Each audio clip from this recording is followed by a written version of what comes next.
Krasna si, bistra hči planin, vrtka v prirodni si lepoti. Poti prozornih globočin, nevihte temne srd ne moti.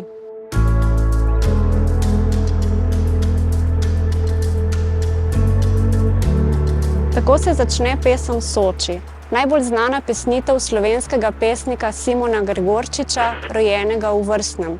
Pesem, ki jo je poklonil reki Soči, so si vsaj ljudje, ki živijo v krajih vzdolž reke, vzeli za svojo in je praktično ponarodela. To je tudi ena izmed pesmi, ki sem se kot otrok v šoli med prvimi naučila na pamet in še danes živi v meni. Ob Soči živim od zmeraj in predstavlja eno izmed stalnic v mojem življenju.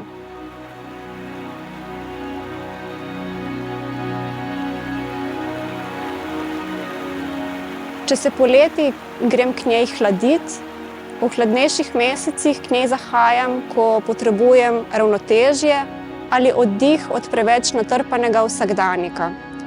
K Soči grem tudi, ko potrebujem čas za razmislek, bodisi povezan z mojim delom, s pisanjem ali čim drugim.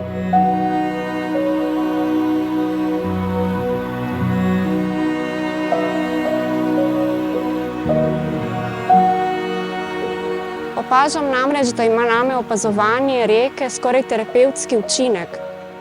V nasprotju z neko stoječo vodo, kakršna je jezero, namreč njeno neprestano gibanje, njen tok spodbudi tudi tok misli in spodbudi človeka k gibanju, k delovanju. Vedno, ko potujem v tujino, tamkajšnje reke primerjam s Sočo, oziroma v njih iščem njen odsev.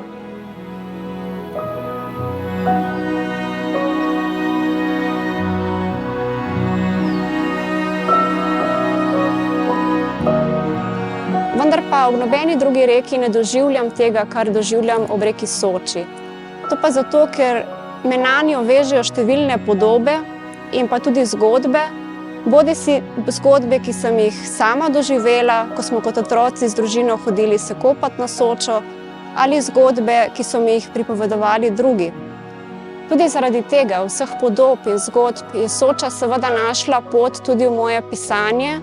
V svoje zgodbe skušam preslikati občutja, ki jih v meni vzbuja. Moji liki pa zahajajo k Soči kot v prostore druženja, oziroma se zanje tudi včasih ob Soči zgodi nekaj prelomnega v življenju.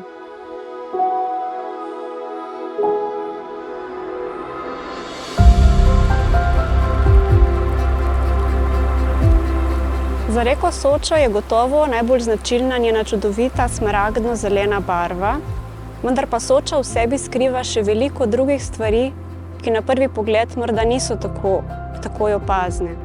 Soča je namreč tesno prepletena z zgodovino, natančneje s Prvo svetovno vojno, saj je vzdolž njene struge potekala Soška fronta.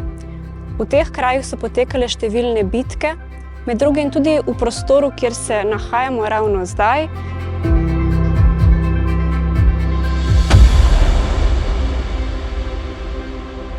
ki je nastal v spomin in kot opomin, da se to ne bi nikoli ponovilo.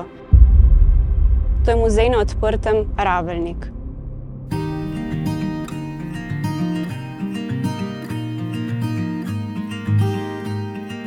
Podoba Posočja se je v minulih 100 in več letih zagotovo spremenila. Te kraje vsako leto obiščejo množice turistov, pohodnikov in ljubiteljev vodnih športov. Ampak jaz mislim, da so ti kraji še vedno uspeli ohraniti svojo skrivnostnost in magičnost iz preteklosti. Na to magičnost se navezujejo številne zgodbe, recimo zgodbe o starovircih, in pa tudi legende, ki pripovedujejo o tukajšnji naravi, magičnih bitjih, bogovih in običajnih ljudeh.